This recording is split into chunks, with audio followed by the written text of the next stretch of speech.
In realtà ho avuto riscontri da affermazioni del sindaco avvenute anche ieri, dove diceva che già da 2 mesi c'era pronta quella lettera, quindi se la lettera era già pronta da 2 mesi vuol dire che nulla ha a che vedere con il rinnovo della sezione che avviene in fase successiva e nulla ha a che vedere con la nomina di Gherardi, quindi probabilmente era un'azione già pianificata da tempo e magari con una connotazione più politica che non relativa ai problemi della sezione. Una mossa politica premeditata sarebbe alla base del terremoto politico che ha scosso il Terraglio, epicentro il municipio di Mogliano Veneto, dove sindaco, 2 assessori, 5 consiglieri hanno abbandonato in massa la Lega riconsegnando la tessera. Se le prime dichiarazioni del commissario provinciale leghista Boff erano votate alla diplomazia, 24 ore dopo si cambia tono, pur dicendosi ancora disponibili alla ricucitura. C'è tutta la volontà e l'impegno nel voler capire se ci sono problemi e andare anche incontro all'amministrazione,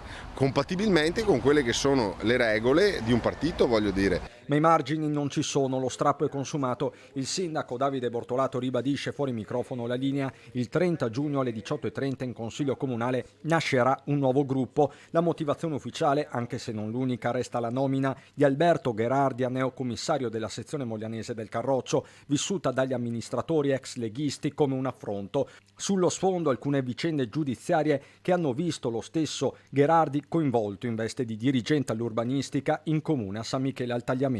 Andiamo a vedere il casellario giudiziario, non risulta nessuna condanna a carico di Gherardi, che dopo sia in fase di accertamento una vicenda che è successa a moltissimi tecnici, voglio dire, che sono trovati implicati. La scelta di Gherardi è stata semplicemente molto semplice e banale, perché era l'ultimo segretario eletto democraticamente della sezione, per cui c'era da fare questa fase transitoria. Ero sicuro che fosse persona che conoscesse benissimo tutti i militanti della sezione eccetera, era tra l'altro stato l'ultimo segretario, per cui è stata una cosa, voglio dire, più che altro tecnica, ma non c'è nessuna visione politica. Lo stesso per Boff vale per l'ex assessore Carlo Albanese, accusato di aver diffamato sui social tramite un profilo fake un consigliere di minoranza, per questo dimissionario nel marzo 2020. Al di là dei casi specifici, resta una Lega in forte difficoltà, dove le voci dissidenti si moltiplicano. Basti pensare all'europarlamentare trevigiano Gian Antonio Darè, sulla cui testa pende sempre l'espulsione dal partito per aver più volte criticato Salvini,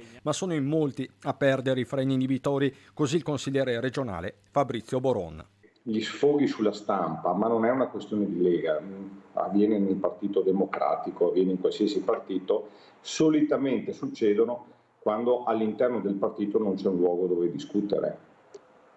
Se commissari tutto, se tieni chiuso tutto, se non fai congressi, non fai riunioni, non crei una situazione e un luogo di dibattito e discussione di scelte, è normale che prima o poi la corda si spezzi. Mentre lo scontro interno si balcanizza, l'opposizione attacca e trova facile terreno. Chiediamo che vengano fuori le reali motivazioni della rottura, innanzitutto, ma soprattutto chiediamo anche che ci sia una garanzia da parte di questa maggioranza sulla loro tenuta, perché Mogliano ha bisogno di essere amministrata.